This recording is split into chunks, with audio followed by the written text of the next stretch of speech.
ہم نے ان لوگوں کی اسی طرح آزمائش کی ہے جس طرح باغ والوں کی آزمائش کی تھی جب انہوں نے قسمیں کھا کھا کر کہا کہ صبح ہوتے ہوتے ہم اس کا میوہ توڑ لیں گے اور انشاءاللہ نہ کہا.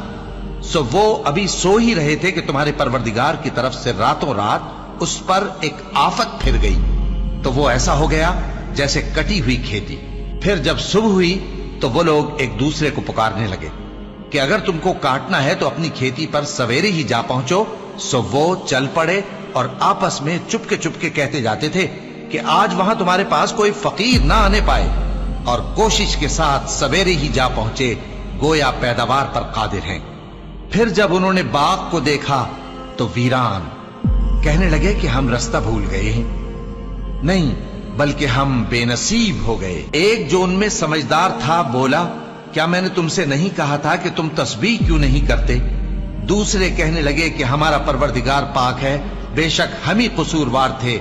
پھر لگے ایک دوسرے کی طرف رخ کر کے ملامت کرنے، کہنے لگے ہائے شامت، ہم ہی حد سے بڑھ گئے تھے. امید ہے کہ ہمارا پروردگار اس کے بدلے میں ہمیں اس سے بہتر باغ عنایت کرے. ہم اپنے پروردگار کی طرف رجوع کرتے ہیں. دیکھو عذاب یوں ہوتا ہے اور آخرت کا عذاب سب سے بڑھ کر ہوگا. کاش یہ لوگ جانتے ہوتے.